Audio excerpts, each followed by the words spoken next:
ESPN.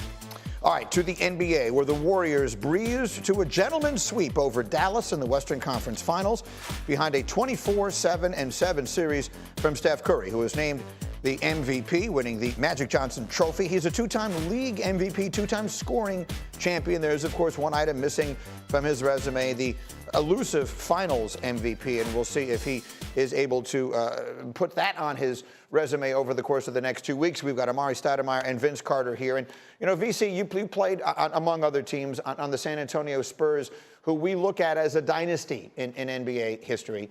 And I've had some debate on NBA Countdown and other places over whether or not that word applies to these Warriors. So when you look at the Splash Brothers and Draymond and Steve Kerr, that core group that's been together, at this moment in time, would you consider them a dynasty?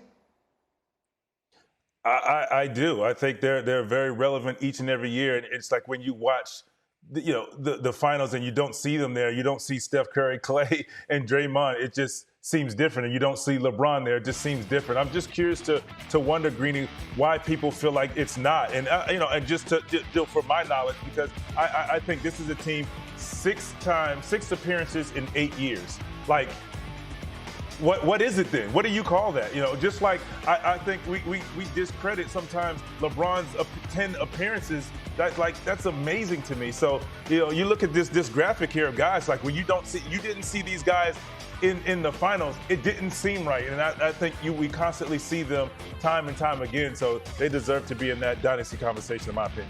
Yes, and the group that you're seeing up here, Russell's teams won almost all of those. Jerry West's teams did not, but Michael certainly did. Those Lakers teams won a bunch of championships. This turned into sort of an everybody yelling at each other situation last Friday night on NBA Countdown with Stephen A. and Wilbon and Jalen. The question, I guess, to you, Amari, is do they have to win this to be a dynasty? 4 championships in an 8-year span. Do they have to win this to put themselves in that kind of company?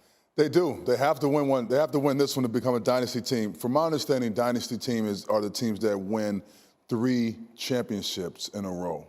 That becomes a dynasty, right? So I think the terminology of dynasty has been somewhat shifted a bit, because now you have teams that have been to the finals. With the Warriors, for example, they've been to the finals 6 times. They won, but they haven't won 3 in a row, which is a difficult thing. So what's the definition of dynasty? Does that mean 3 in a row championships, or going to the finals multiple times? That's the question I got to ask. Well, so those Bulls teams you saw on your screen won multiple three-peats. They won back-to-back three-peats, if you will. Right. The Shaq and Kobe Lakers actually won 3 consecutive championships. Correct. They're the last team to do it, but they did not make it 6 years in an 8-year span, so that's why you don't see them on that screen. See, that's why this becomes an everybody yelling at each other situation, because dynasty is something, Vince, that everyone defines a little differently, and we can define it however we choose to define it. To me, they are clearly the preeminent team of this era. And getting back there without Durant, the fact that Durant goes, and here they are, back again, and to use my phrase, back and better than ever. And, oh, by the way, this window is not closing. They figure to be certainly a contender in this for years to come. It feels to me like if they're not a dynasty right now, VC, I have a tough time figuring out who is. Exactly. That would be my next thing is I have a tough time figuring out who is. I mean, because of all the young talent, yes, you say Steph, Clay, and Draymond and Iggy are older, but you can now add older guys with some young talent in Poole, Kuminga, Wiggins, Moody, Payton, and then you can even say Toscano Anderson and Damian Lee, other guys. So they have a nucleus of guys who will have finals experience as they move forward and playoff experience. Not just guys just participating. We talking about Poole, Kuminga, Wiggins, and Moody, and Payton when he gets back will have finals experience, hopefully winning one, to add to what they already have in their superstar tandem or trio. If you add Iggy, they have enough to continue to move on to do this again. I will say to you, Amari, what I said to Stephen A. and Wilbon the other night. I'm glad I never took a class in which you were the teacher, because you're a tough grader.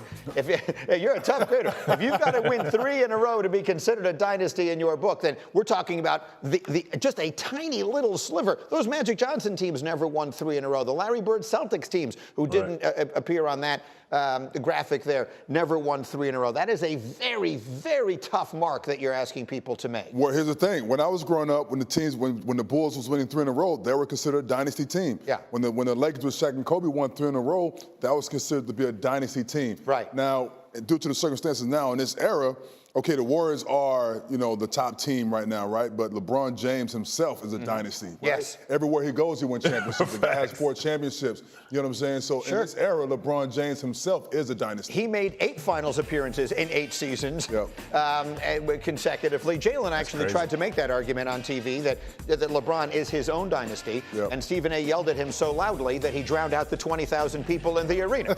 So that's pretty much what my life has been like lately. All right, speaking of yelling at each other, let's get to the next order of business here. So Draymond Green was on Colin Cowherd's podcast, I believe this was, and was weighing in on why Steph Curry has never won that finals MVP we talked about a moment ago. And here's what he said. Kevin Durant was absolutely incredible in those finals runs. As you know, you watched it. We all watched it. Kevin Durant was absolutely insane. Steph Curry got double teamed probably 7 times the amount that KD did in a given series. Okay, so he says that. And then immediately that gets to KD, and he's got to chime in by saying, from my view of it, this is 100% false. So Draymond then comes back and says, you have to learn to listen to full takes and not snippets before you get baited into tweeting, champ. And KD sent a reply saying, oh, I've seen it. You see what he says up there. I love the show, which is the incredibly passive-aggressive way of saying I'm not paying any attention whatsoever to you trying to make nice with me here. And I will remind anyone who needs to be reminded that these two had major issues when they were together. Remember when they were in the huddle and they had to be separated and all the rest of that. So that's the history. I don't know what the relationship is between the two of them at this point. But Green, it's the reason why. Go. The reason why what? The reason why that argument happened, and it kind of goes back to what we were talking about, getting KD to understand to play the Golden State way. And you can still be the one-on-one dominant ISO player at times, but you have to buy in to what we're trying to do, and that's win championship. It's not the I in team, the individual. It's the team concept and aspect. And I think once he bought into that, that's when they took off, and that's when Steph Curry said, I can take a back seat to Kevin Durant to make him feel comfortable. And when we need a bucket, we can put this guy is the best one-on-one player we've seen. Pure jump shot, can't guard 6'10", 6'11", 7-foot shooter, because he's not like to be called 7 feet, so I call him 6'10". But he's a guy you can put the ball in and get you a bucket. But when they're moving, Clay, Steph moving, and you have Kevin Durant trailing sometimes, like, if he were to buy into it, they would have this championship and he would win an MVP. And that's where it comes into me saying Steph is an unselfish, elite superstar because of that right there.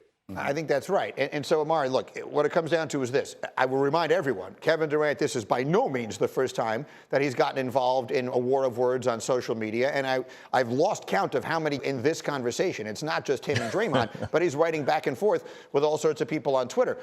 So maybe that takes a little bit of the starch away from suggesting what some people are doing, which is the fact that he's getting himself involved in this makes some people think he's feeling some kind of way about the Warriors being where they are without him, and him being now, I believe, 37 days removed from being swept in the first round. Yeah. You think he's feeling some kind of way? Yeah, I think he is. I mean, he's seeing right now that, his former team's in the finals, right? We all know that hurts a little bit. When you leave a team and they end up going to the finals, you're like, oh man, I don't want to see these guys in the finals. I was just playing with them.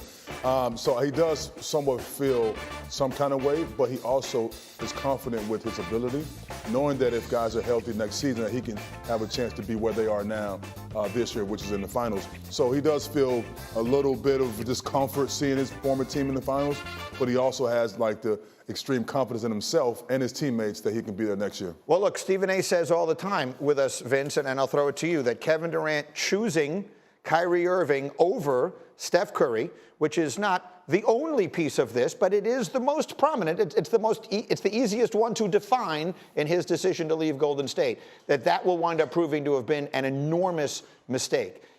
The question is on the screen, should he regret it? Go. Yeah, but for KD, I think he won his championships, which, we as the media, and I include myself in this now, when you step into this game and consider the greatest, they always look at, okay, whatever, but does he have any championships? Well, he got that. Now he wants to go do it himself, and that is his guy. That's his boy. So I guess he felt like, I'm ready to move on from this to go somewhere else and try to do it myself. But, yeah, my boy wants me to play with me. So it's just an interesting dynamic. So, Does he regret it? I don't know. I think we feel like he regrets it. But until he says otherwise, what can we say? Look, it's worth pointing out that this is an evolving narrative. The story here has not been written. To Amari's point, if a year from now we're talking about the Nets with KD and Kyrie in the finals, then that changes the dynamic of everything, which is why it's our job to sit here and speculate about all of these things. That's why I've never fully understood why he inserts himself into these debates all of the time, because he knows he could win this thing next year, right? I mean, they could be quick final thought on this. The Nets could easily be sitting, he certainly hopes they're sitting in this situation a year from today. 100%. And Kevin likes playing Golden State. He likes to get involved in these type of conversations. You know, it keeps him engaged. He's a student of the game of basketball. So anytime a conversation about basketball comes up and his name's involved, he wants to chime in because he's a student of the game. So he loves basketball so much. Basketball is Kevin's life, right? This guy trains at the highest level. When he's in the gym by himself, he's going 100%. You know, so he's focusing on the game at the highest peak. And so anytime a conversation happens with him and his name concerning basketball, he's going to chime in. Yeah, I get it. I mean, look, he perceives a lot of slights out there, even when I think he should be completely above them. And no one doesn't think he's one of the greatest players that ever lived. Anyway.